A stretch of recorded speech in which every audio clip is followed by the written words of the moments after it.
Você sabia que Carl Jung, o psicólogo mais revolucionário do século XX, teve experiências que a ciência tentou esconder durante décadas? Gravações que seus próprios colegas tinham medo de tornar públicas porque desafiavam tudo o que a psicologia moderna acreditava sobre a consciência, a morte e o que existe além do véu. O que vou revelar hoje não está nos livros de psicologia que você estudou. Não está nas universidades, porque o que Carl Jung descobriu sobre a vida após a morte era tão perturbador, tão revolucionário, que poderia destruir as bases de tudo o que a ciência materialista construiu. Mas você está aqui porque algo em sua alma sabe que existe mais, muito mais. Fique comigo, porque nos próximos minutos você vai descobrir segredos que mudaram para sempre a forma como Jung via a realidade, a morte e a eternidade da alma humana. E quando terminar este vídeo, você nunca mais verá a morte da mesma forma. Carl Gustav Jung nasceu em 1875 na Suíça, filho de um pastor protestante. Desde criança, ele teve experiências que não conseguia explicar. Sonhos vívidos, visões, pressentimentos que sempre se tornavam realidade. Mas foi só depois de anos estudando a mente humana, trabalhando ao lado de Sigmund Freud, que Jung começou a entender que havia algo muito maior acontecendo. Em 1913, Jung começou a ter o que ele chamou de confrontação com o inconsciente. Durante anos, ele foi bombardeado por visões apocalípticas, sonhos proféticos e encontros com entidades que ele não sabia se eram reais ou produtos de sua própria psique. Ele viu rios de sangue cobrindo a Europa um ano antes da Primeira Guerra Mundial começar. Viu cidades em chamas. Ouviu vozes que lhe diziam que algo terrível estava chegando. E então aconteceu. A guerra explodiu exatamente como ele havia visto em suas visões. Mas aqui está o que eles não querem que você saiba. Jung não estava tendo alucinações. Ele estava acessando algo que a ciência moderna se recusa a reconhecer: o inconsciente coletivo. Uma dimensão da consciência que transcende o tempo, o espaço e até mesmo a morte física. Durante anos, Jung registrou meticulosamente cada visão, cada sonho, cada experiência paranormal que teve. Ele preencheu cadernos inteiros com desenhos, símbolos e diálogos com o que ele chamava de figuras autônomas do inconsciente. Entidades que tinham suas próprias personalidades, seus próprios conhecimentos, suas próprias agendas. E então, em 1916, algo extraordinário aconteceu. Jung estava em sua casa em Küsnacht, na Suíça, quando de repente a atmosfera mudou. Ele descreveu como se o ar ficasse denso, carregado de eletricidade. Seus filhos começaram a sentir também. Sua filha mais velha viu uma figura branca atravessando o quarto. O filho mais novo acordou gritando, dizendo que havia algo no quarto dele. E então, as batidas começaram. Batidas ritmadas nas paredes, como se alguém estivesse tentando entrar, mas não havia ninguém lá. Jung investigou cada canto da casa. Nada. As batidas continuaram por horas.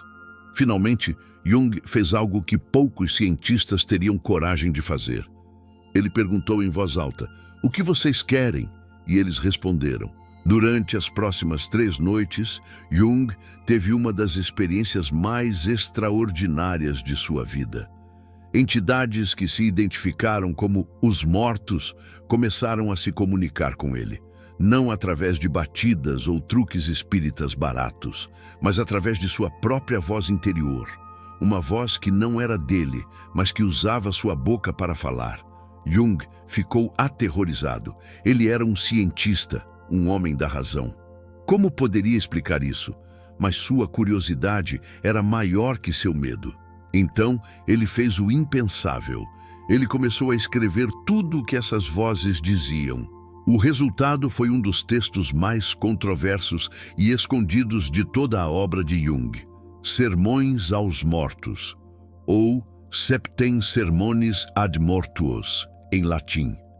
Um texto que Jung manteve em segredo por décadas. Um texto que ele só compartilhou com um punhado de pessoas de confiança, porque o que estava escrito ali era perigoso demais para ser compartilhado com o mundo. Nesses sermões, os mortos fazem perguntas profundas a Jung. Eles querem saber sobre Deus, sobre a origem da existência, sobre o bem e o mal. E Jung, ou melhor, a voz que falava através de Jung, dá respostas que desafiam completamente a teologia cristã tradicional. A voz fala sobre Abraxas, uma divindade gnóstica que transcende o bem e o mal. Fala sobre Pleroma, a totalidade absoluta onde todos os opostos se anulam. Fala sobre a jornada da alma após a morte, sobre dimensões de consciência que existem além do tempo e do espaço. Mas aqui está a parte que realmente assusta. Jung não estava inventando nada disso. Anos depois, quando arqueólogos descobriram os textos gnósticos de Nag Hammadi no Egito, eles ficaram chocados. Os textos continham conceitos quase idênticos ao que Jung havia escrito em Sermões aos Mortos. Conceitos que Jung não poderia ter conhecido porque esses textos estavam enterrados no deserto há 1600 anos. Como é possível? A explicação de Jung era simples, mas revolucionária. Ele havia acessado o inconsciente coletivo, uma dimensão da consciência onde todo o conhecimento humano está armazenado, onde as almas dos mortos ainda existem, onde não há tempo, não há separação, apenas consciência pura. Mas a coisa não parou por aí. Em 1944, aos 69 anos, Jung teve um infarto massivo e quase morreu. Durante semanas, ele flutuou entre a vida e a morte. E foi durante esse período que ele teve a experiência mais profunda de toda a sua vida. Uma experiência que ele descreveu como mais real do que qualquer coisa que já havia vivido. Jung se viu flutuando acima da Terra, vendo o planeta inteiro de uma perspectiva cósmica. Ele viu a curvatura azul da atmosfera, os oceanos brilhando, os continentes se estendendo abaixo dele. E então ele viu algo que o deixou sem fôlego. Um templo flutuando no espaço. Um templo feito de pedra escura, esculpido com símbolos que ele reconheceu da Índia antiga. E na entrada do templo havia uma figura esperando por ele. Jung soube imediatamente que se entrasse naquele templo, ele não voltaria. Ele cruzaria o limiar final. Ele morreria. Mas antes que pudesse entrar, algo aconteceu. Uma figura veio até ele. Era seu médico, mas não o médico físico. Era a imagem arquetípica de seu médico, vindo diretamente da terra para buscá-lo de volta. E Jung ouviu uma voz clara como cristal dizendo: "Não é sua hora. Você ainda tem trabalho a fazer na terra." Jung ficou furioso. Ele queria entrar no templo, queria saber o que havia do outro lado, mas foi puxado de volta, violentamente, para seu corpo físico doente. Quando finalmente acordou, semanas depois, Jung estava mudado. Ele disse à sua enfermeira: "Eu estava em um lugar tão belo, tão perfeito, que esta realidade parece uma prisão suja em comparação." Ele ficou deprimido por meses, desejando voltar para aquele lugar além do véu. Mas algo mais aconteceu. Jung percebeu que seu médico, aquele que havia aparecido em sua visão, iria morrer em breve. E ele estava certo. Poucas semanas depois, o médico morreu subitamente, como se tivesse usado sua própria força vital para trazer Jung de volta. A partir desse momento, Jung tinha certeza absoluta. A consciência não morre com o corpo. A morte não é o fim. É apenas uma transição para outra forma de existência. Mas as experiências de Jung com o além não terminaram aí. Durante toda a sua vida, ele registrou centenas de casos de sincronicidade, premonições e encontros com os mortos. Pacientes que vinham até ele descrevendo visitas de parentes falecidos. Sonhos que previam eventos futuros com precisão assustadora. Objetos que se moviam sozinhos, coincidências tão improváveis que desafiavam qualquer explicação estatística. E Jung documentou tudo, tudo. Uma das histórias mais impressionantes envolve uma de suas pacientes, uma mulher jovem que estava em análise com ele. Ela era extremamente racional, cética, presa em sua própria mente lógica. Jung sentiu que ela precisava de algo que quebrasse sua rigidez mental, algo que abrisse sua consciência para o mistério. Durante uma sessão, ela estava contando um sonho que havia tido na noite anterior. No sonho, alguém lhe deu um besouro de ouro, um escaravelho egípcio. Enquanto ela contava o sonho, Jung ouviu um som estranho na janela atrás dele. Ele se virou e viu um inseto batendo no vidro, tentando entrar. Jung abriu a janela, pegou o inseto com a mão e viu que era um besouro dourado, da família dos escaravelhos. A coisa mais próxima de um escaravelho egípcio que existe na Suíça.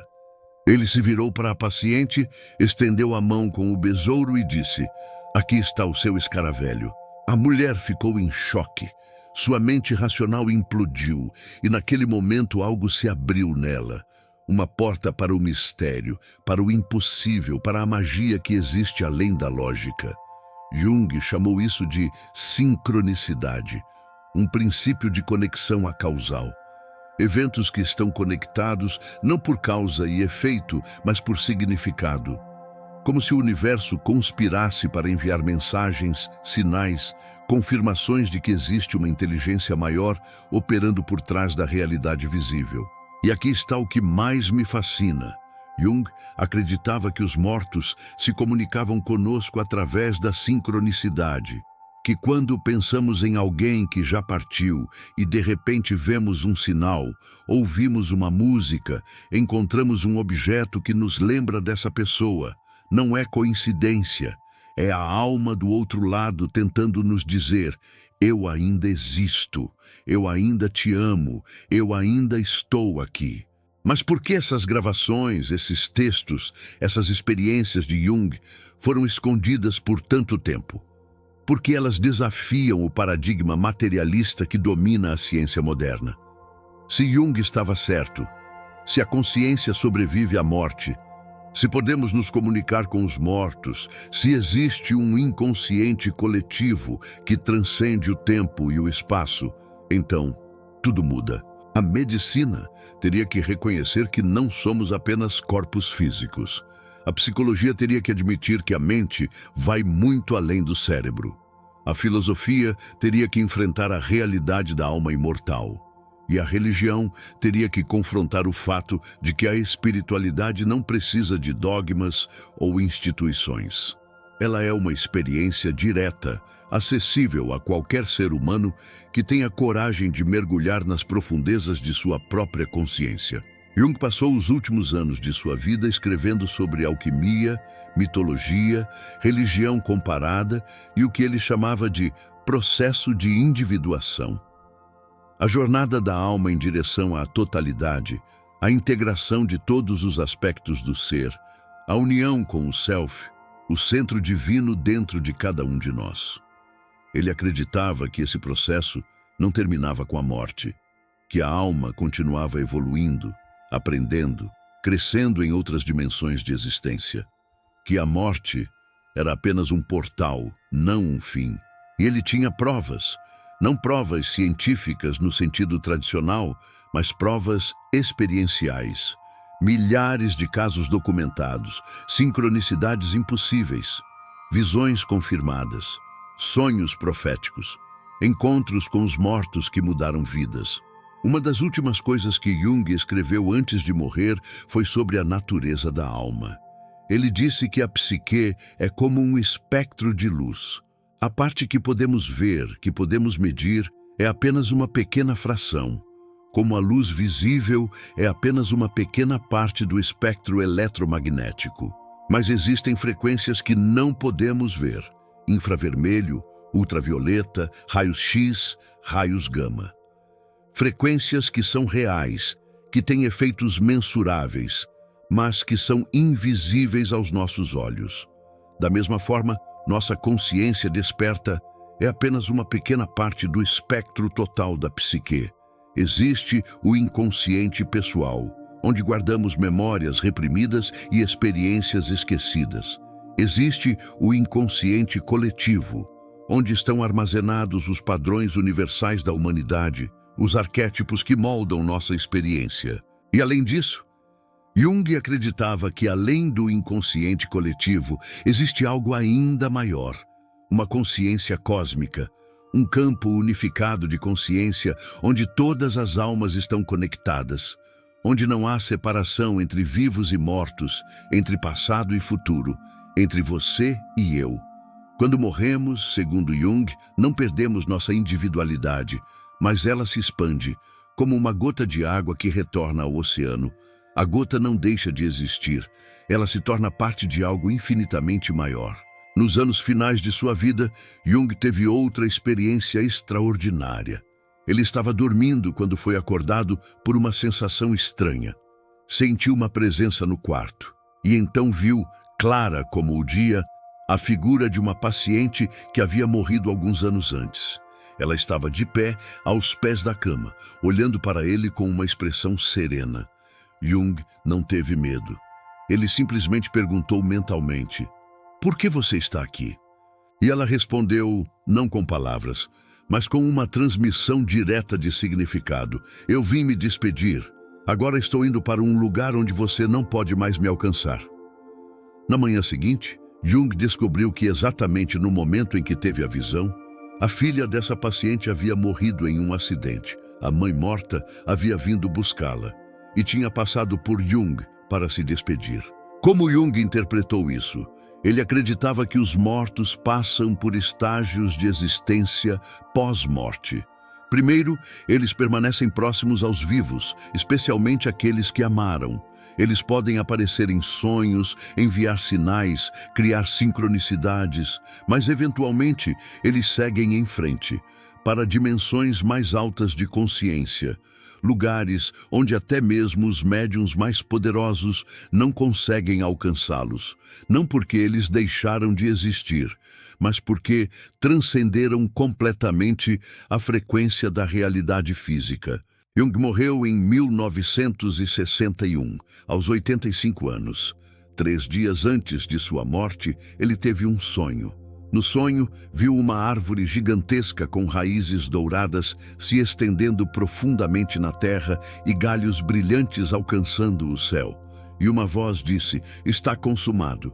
Jung acordou e disse à sua enfermeira: "Agora eu sei que vou morrer em breve." E estava certo.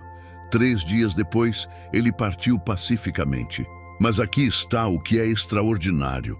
No exato momento em que Jung morreu, um raio caiu em sua árvore favorita no jardim, partindo-a ao meio. Várias pessoas testemunharam. A tempestade veio do nada, atingiu apenas aquela árvore e depois desapareceu. Coincidência? Ou a última sincronicidade de um homem que passou a vida inteira provando que a consciência é mais poderosa do que a matéria? Hoje, décadas após sua morte, os textos secretos de Jung estão finalmente sendo publicados. O livro vermelho, onde ele registrou suas visões do inconsciente coletivo, foi lançado em 2009. Os cadernos negros, com suas reflexões mais íntimas sobre a natureza da realidade, estão sendo gradualmente revelados. E sabe o que estamos descobrindo? Que Jung sabia muito mais do que jamais publicou. Que suas experiências com o além eram muito mais profundas, muito mais convincentes do que ele teve coragem de compartilhar durante sua vida. Porque ele sabia que o mundo não estava pronto, que a ciência materialista rejeitaria tudo, que sua reputação seria destruída. Mas agora, no século XXI, quando a física quântica está descobrindo que a consciência afeta a realidade, quando milhões de pessoas estão tendo experiências de quase morte que confirmam tudo o que Jung disse, quando a neurociência está descobrindo que o cérebro pode ser mais um receptor do que um gerador de consciência, finalmente estamos prontos para ouvir. Finalmente estamos prontos para aceitar a verdade que Jung conhecia. A morte não é o fim, é uma transformação, uma graduação. uma passagem para dimensões mais altas de existência.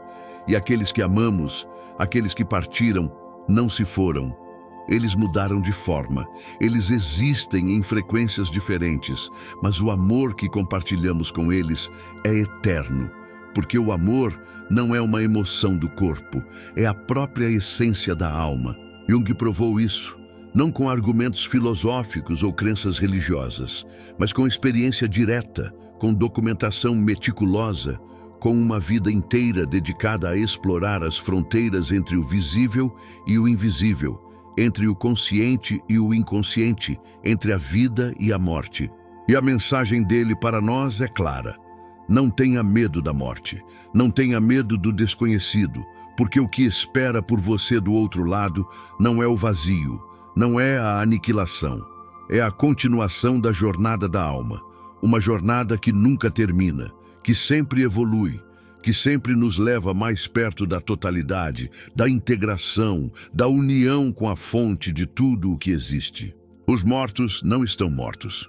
Eles estão mais vivos do que nunca, apenas vibrando em uma frequência que nossos olhos físicos não podem ver. Mas nossa alma sabe, nosso coração sente. E quando estivermos prontos, quando chegar nossa hora, eles estarão lá, esperando por nós. Não com julgamento, não com medo, mas com amor incondicional. Porque no fim, como Jung descobriu, só uma coisa é eterna. Só uma coisa sobrevive à morte, transcende o tempo, une todas as almas em todas as dimensões: o amor. E você que assistiu até aqui já sabe disso, porque sua alma reconheceu a verdade nestas palavras. Não porque eu as disse, mas porque você sempre soube. Você apenas tinha esquecido, mas agora você lembrou. E nada nunca mais será o mesmo. Se esta mensagem tocou sua alma, se você sentiu que havia algo verdadeiro aqui, compartilhe com alguém que precisa ouvir. Porque tem gente sofrendo achando que a morte é o fim. Tem gente desesperada porque perdeu alguém que ama. E eles precisam saber: o amor nunca morre. Deixe nos comentários, você já teve uma experiência com alguém que partiu? Um sonho, um sinal, uma sincronicidade impossível? Compartilhe sua história, porque quando compartilhamos essas experiências, fortalecemos uns aos outros na certeza de que existe algo maior.